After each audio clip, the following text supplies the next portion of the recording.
Welcome back to MS English Tutorial. Good morning my dear friends. I am Vikas sir. उम्मीद करता हूं आप सभी अच्छे होंगे, है ना. चलिए तो let's start without wasting time. तो फ्रेंड्स, लास्ट वीडियो में हम लोगों ने डिस्कस किया था सेंटेंसेस के बारे में. हम लोगों ने बात किया था और सेंटेंसेस में हम लोग असर्टिव सेंटेंस और इंट्रोगेटिव सेंटेंस तक हम लोगों ने उसके एक्सप्लेनेशन, उसकी डिफिनेशन और एग्जांपल्स को हम लोगों ने सीखा था. ठीक है.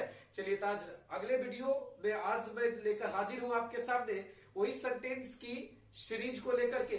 चलिए हम लोग फर्स्ट सेंटेंस, जैसा कि आपको बताया गया था कि sentences are of 5 kinds. The first one is assertive, interrogative, imperative, है ना, ऑप्टेटिव और आपका लास्ट में एक्सक्लामेटरी. तो 5 टोटल थे. 5 में हम लोगों ने 2 को कवर किया था. असर्टिव सेंटेंस को कवर किया था, उसके बाद इंट्रोगेटिव सेंटेंस को कवर किया था. और आज मेरे फ्रेंड्स, आज जो है मैं थर्ड सेंटेंस लेने वाला हूं और थर्ड आपका है imperative sentence. Imperative sentence, imperative sentence. चलिए तो स्टार्ट करते हैं मेरे फ्रेंड्स कि अ sentence which expresses order, command, request, advice, suggestion or proposal and prohibition, comma, it is called the imperative sentence. It is called the imperative sentence. ठीक है मेरे friends. तो a sentence which expresses order, command, request, advice, suggestion or proposal and prohibition, it is called the imperative sentence. वह sentence जो order, command, request, advice etcetera etcetera को express करता हो, वैसे सेंटेंस को हम इंपेरेटिव सेंटेंस कहेंगे मेरे फ्रेंड्स. ठीक है. तो आप लोगों को क्लियर हो गया होगा. जैसे एक और एग्जांपल, यहाँ पर कुछ एग्जांपल्स ले लेता हूं मैं, है ना. चलिए तो डिफिनेशन इरेज कर देता हूं. आप लोगों ने लिख लिया होगा मेरे ख्याल से. कोशिश करिए फ्रेंड्स कि आप इसे हर हाल में अपने कॉपी में, अपने नोटबुक में नोट करते जाइए, क्योंकि ये फ्यूचर तक आप लोग को साथ निभाने वाला है ना. ये बेसिक भले ही है, लग रहा होगा बचपन से पढ़ते आ रहा हूं, लेकिन इतनी जहर सी बातें, इतनी डिटेल्स में आप लोगों ने कभी नहीं पढ़ा होगा. ठीक है. चलिए तो आज मैं कुछ एग्जांपल्स ले लेता हूं. एग्जांपल्स देख लीजिए. चलिए तो एक एग्जांपल दे रहा हूं मैं. Come here, get out, stand up, है ना. अब देखिए तीनों स्टेटमेंट को देखिए. Come here, get out, stand up. तो ऐसा लग रहा होगा कि ऑर्डर का सेंस आ रहा है ना. अब जैसे एक और दे रहा हूं, call the second witness, call the second witness, shoot them. तो देखिए ये आपका कमांड हो गया, ये आपका कमांड हो गया, है ना. अब कुछ लोगों को डाउट लग रहा होगा कि सर ऑर्डर का मतलब भी आदेश होता है ना, कमांड का मतलब भी आदेश होता है, तो सर दोनों में डिफरेंस क्या है. तो देखिए फ्रेंड्स, दोनों में मेन जो डिफरेंस है ना, ऑर्डर जनरल होता है, कोई भी कर सकते, मैं भी कर सकता, आप भी कर सकते, आपके मम्मी पापा. लेकिन कमांड सभी नहीं कर सकते, ये कोई ऑफिसर्स करते हैं. जैसे कॉल द सेकंड विटनेस, तो किसी जज ने कहा है कि दूसरे गवाह को बुलाओ, या फिर कोई मान लीजिए ऑफिसर हो सकता है जहां पे किसी प्रकार की चल रही होगी, इसे जनरली जज ही बोलते हैं. अब सूट दे, ये सूट करने के लिए इजाजत कौन देगा? ये तो आपका कोई कमांडिंग ऑफिसर होगा, वही दे सकता है ना. तो चलिए तो ये मेरे ख्याल से क्लियर हो गया होगा, नोट कर लिया होगा आप लोगों ने.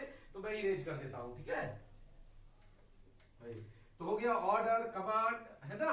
चलिए अब मैं एक बात अगला स्टेटमेंट में लिख रहा हूं, थोड़ी सी एडवाइस का. एडवाइस का मैं लिख रहा हूं, जैसे मैंने लिखा help the poor, help the poor, help the poor. एक और एग्जांपल लिख रहा हूं मैं, है ना, आपको कि टेक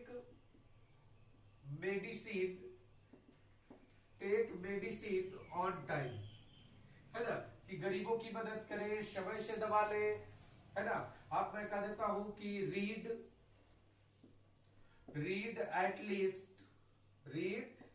लीस्ट 8 hours डेली, कि कम से कम आप 8 घंटा रोज पढ़े। तो ये जो आपको क्या दिखा रहा है, तो ये देखिए एडवाइस दिखा रहा है ना, कि सलाह दिया जा रहा है, आपको सलाह दिया जा रहा है कि आप गरीबों की मदद करें, समय से दवा लें, लगभग कम से कम 8 घंटा आप डेली पढ़े। ठीक है फ्रेंड्स, तो चलिए, तो आप लोगों ने नोट कर लिया होगा, मैं इरेज कर देता हूं इसे। तो इस प्रकार से है ना, ऑर्डर का एग्जांपल हो गया, कमांड का एग्जांपल हो गया, एडवाइस का एग्जांपल हो गया। चलिए, इसके बाद अब मैं एक रिक्वेस्ट का भी एग्जांपल ले लेता हूं।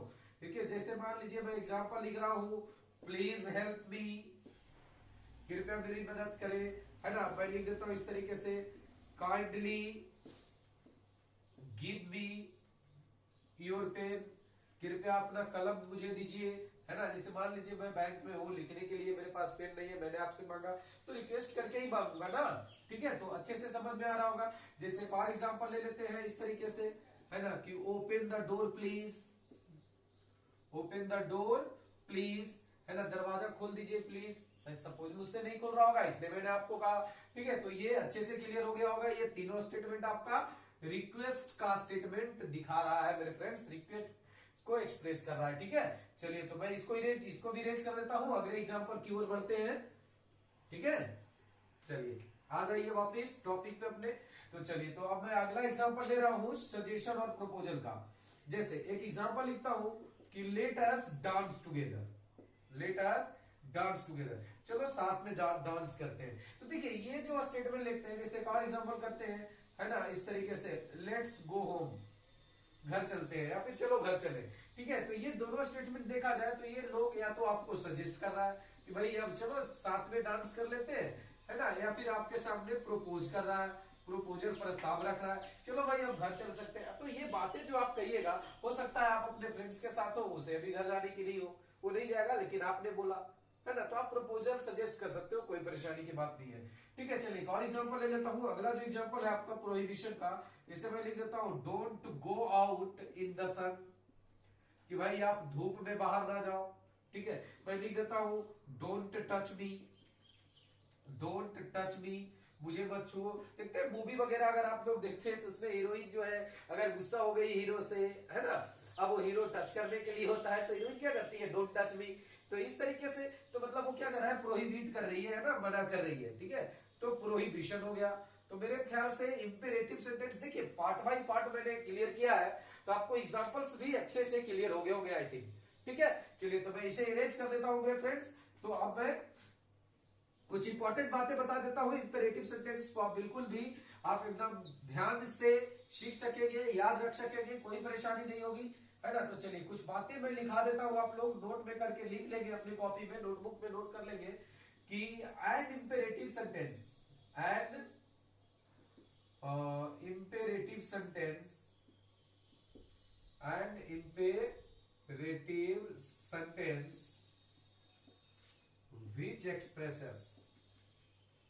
which expresses order, command, advice।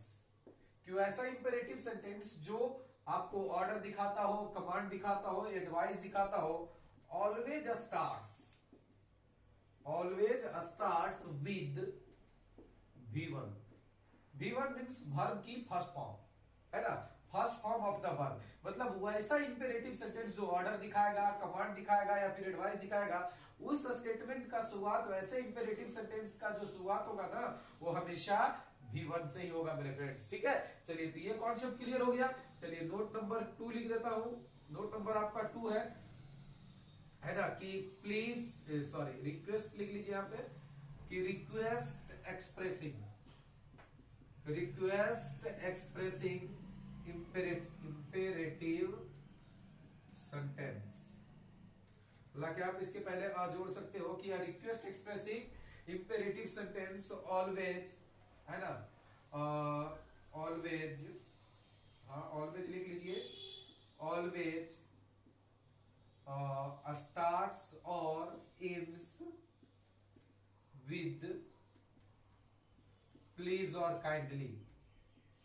कि अगर कोई भी जो रिक्वेस्ट दिखाएगा इंपेरेटिव सेंटेंस, वो या तो स्टार्ट होगा या तो अंत होगा, किससे, प्लीज से या फिर काइंडली से होगा। ठीक है फ्रेंड्स, तो ये कॉन्सेप्ट क्लियर हो रहा होगा आप लोगों को। अब नोट नंबर 3 की बात कर लेता हूं कि अ सजेशन और प्रपोजल एक्सप्रेसिंग imperative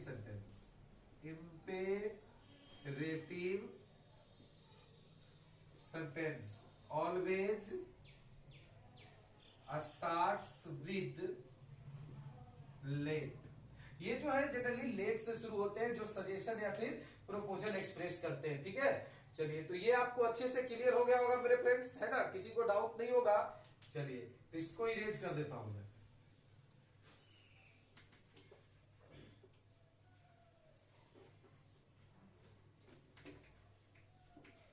चलिए, एक और नोट में लिखा देता हूं, उसे भी आप लोग नोट कर लीजिए। तो नोट नंबर 1 2 3 हो गया था, अब नोट नंबर 4 है कि प्रोहिबिशन एक्सप्रेसिंग, ये ON है मेरे friends, expressing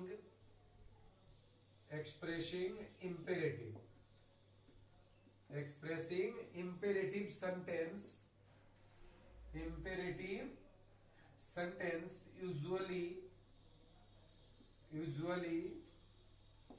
starts with don't, do not, never, etc। देखिए, जो भी मनाही वाला सेंटेंस होगा, प्रोहिबिशन जो भी दिखाएगा, उसका शुरुआत या तो डोंट से हो सकता है, डू नॉट से होगा, नेवर से होगा, इस तरीके से आपका हो जाएगा, ठीक है। इसका अंत और हो जाएगा। तो आपको अच्छे से कॉन्सेप्ट क्लियर हो गया होगा। एक और VVI कॉन्सेप्ट लिख देता हूं मैं VVI नोट में। तो आप लिख सकते हैं कि एन इंपेरेटिव सेंटेंस है ना, always starts with a capital letter and ends with a full stop। शुरुआत होगा इसका कैपिटल लेटर से और उसके अंत में आएगा फुल स्टॉप, ठीक है। तो ये आपका क्लियर हो गया होगा मेरे फ्रेंड्स। चलिए, इसे आप यहां तक नोट कर लीजिएगा, है ना। अब इसके बाद ये थर्ड सेंटेंस था इंपेरेटिव सेंटेंस। अब जो मैं इसका फोर्थ सेंटेंस को लेकर आ रहा हूं, और फोर्थ सेंटेंस जो आपका है वो आपका है ऑप्टेटिव सेंटेंस। क्या है? Optative sentence. चलिए, तो अब मैं ऑप्टेटिव सेंटेंस की बात करूंगा, है ना। आप लोग नोट कर लिए होंगे ये सभी। चलिए, तो ऑप्टेटिव सेंटेंस की अगर मैं बात करूं तो ऑप्टेटिव सेंटेंस क्या होता है फ्रेंड्स? देखिए, सबसे पहले डिफिनेशन कि अ sentence which expresses wish wish,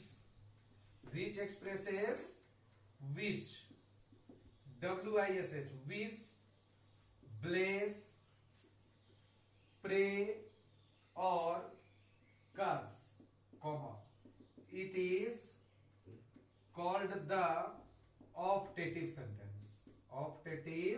sentence। ठीक है। चलिए, तो ये क्लियर हो गया होगा आपको कि वैसा सेंटेंस जो विश इच्छा को एक्सप्रेस करता हो, ब्लेस आशीर्वाद को, प्रे प्रार्थना को, कर्स अभिशाप श्राप को एक्सप्रेस करता हो, तो ऐसे सेंटेंस को हम क्या कहते हैं? तो ऑप्टेटिव सेंटेंस कहते हैं मेरे फ्रेंड्स। तो क्लियर हो गया होगा। जैसे कि एग्जांपल ले लेता हूं, है ना, कि मे यू लिव लॉन्ग, आपकी उम्र लंबी हो, है ना। मैं इस तरीके से और एग्जांपल ले सकता हूं, है ना, कि may you get a good job. एक और एग्जांपल मैं यहां पर ले लेता हूं, है ना, कि मे यू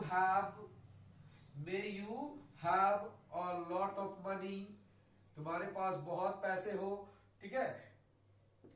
तो मेरे ख्याल से ये क्लियर हो गया होगा, आपको अच्छे से समझ में आ रहा होगा। जैसे एक और एग्जांपल ले लेता हूं, मैं एग्जांपल ले लेता हूं कि may you die of cholera, है ना। नहीं कहते हैं, देखते हैं ना, कोई मान लीजिए गुस्सा हो, आपको कह देता है कि आप कोलेरा से मर जाओ, आपको कोलेरा हो जाए, इस तरीके से, तो अभी साफ कर रहा है मेरे फ्रेंड्स। तो ये क्लियर हो गया होगा मेरे ख्याल से।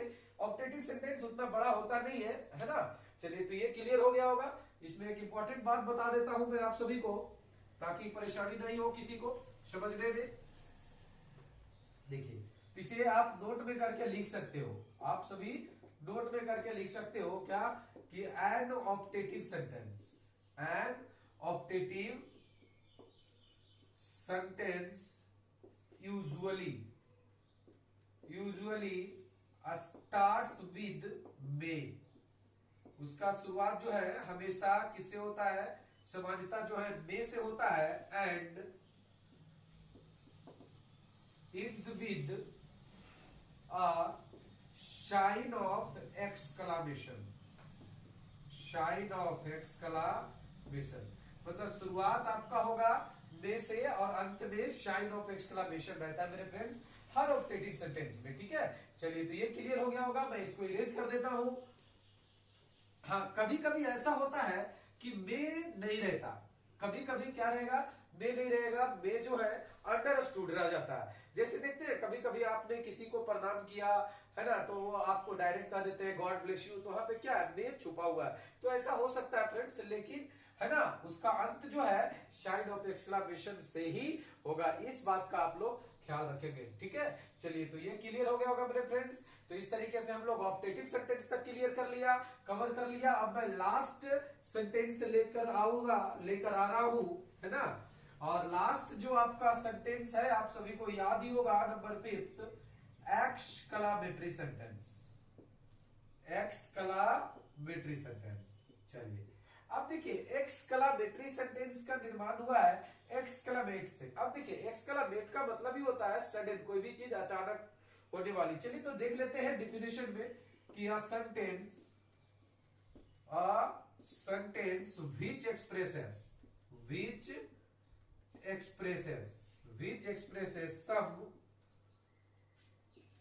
some sudden feelings of mind, comma, it is called the exclamatory sentence, it is called the exclamatory sentence। ठीक है, चलिए तो ये कॉन्सेप्ट क्लियर हो रहा होगा कि ऐसा सेंटेंस जो कुछ अचानक की बातें, मतलब अचानक कोई चीजें आपके साथ आ जाए, अचानक कोई फीलिंग आ जाए, उसको अगर एक्सप्रेस करता हो ना तो वो क्या कहलाएगा, एक्सक्लामेटरी सेंटेंस कहलाएगा। जैसे एक एग्जांपल में लिखता हूं कि व्हाट अ प्लेस। इमेजिन करिए मेरे फ्रेंड्स, आप कहीं घूमने जाते हैं, कहीं टूर पे जाते हैं, आप एक अच्छी जगह जाते हैं, अचानक देखते हैं तो उस जगह को, उसकी सुंदरता को देखते हैं, क्या कहते हैं, wow what a place it is, कितना अच्छा जगह है ना। तो देखिए एक्चुअली क्या है ना फ्रेंड्स कि ये जो एक्सक्लामेटरी सेंटेंस है वो बहुत ही इंपॉर्टेंट है हमारे, स्पेशली अगर इंग्लिश स्पीकिंग की बात करूंगा तो इट इज वेरी इंपॉर्टेंट, है ना। देखिए ये जो है अंग्रेज लोग बहुत बड़े चालाक हैं, उन्होंने ही एक्सक्लामेटरी सेंटेंस का निर्माण किया अगर रियलिटी देखा जाए तो, क्योंकि वो कम शब्दों में ना ज्यादा चीजों को व्यक्त कर देते हैं। जैसे देखिए आपने कहा कि व्हाट अ प्लेस, इसका मतलब क्या हुआ, वो प्लेस बड़ा हो सकता है, वो प्लेस आपको बहुत सुंदर हो सकता है, बहुत अच्छा हो सकता है, बहुत अट्रैक्टिव हो सकता है ना। अब जैसे मान लीजिए आप इस तरीके से किसी को बोल देते हैं, है ना, कि व्हाट अ गर्ल कर लीजिए, कि क्या लड़की है भाई, है ना। तो अगर आप ये कर देते हो तो इसका मतलब क्या हो रहा है कि आप, लड़की हो सकता है, लड़की बहुत ज्यादा सुंदर होगी, बहुत लंबी हो सकती है, बहुत मोटी हो सकती है, मतलब कुछ भी आप अचानक आपके माइंड में कुछ बातें आती है। ठीक है, तो ये आपको दर्शाता है कि एक्सक्लामेटरी सेंटेंस होता है। ठीक है, चलिए तो ये क्लियर हो गया। जैसे एक और एग्जांपल ले लेते हैं, मैं एक और एग्जांपल ले रहा हूं कि है ना, कि how sweet the little child sings, है ना, कि कोई छोटी बच्ची है वो बहुत अच्छा गा रही है, तो आप क्या कहिएगा, वाह कितना सुंदर गाती है वो बच्ची, है ना। चलिए तो ये क्लियर हो गया होगा, आपको अच्छे से कॉन्सेप्ट क्लियर हो रहा होगा।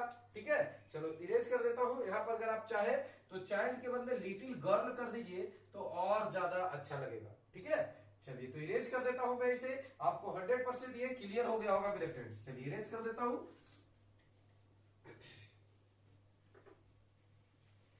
चलिए तब कुछ इंपॉर्टेंट बातें जो है इसकी एक्सक्लामेटरी सेंटेंस की, वो मैं आप लोगों के सामने अभी कवर कर देता हूं, क्लियर कर देता हूं, ताकि आपकी पूरी परेशानी खत्म हो जाए। ठीक है, तो चलिए नोट में आप लोग इसको नोट कर सकते हो इस तरीके से कि an exclamatory sentence usually starts with what और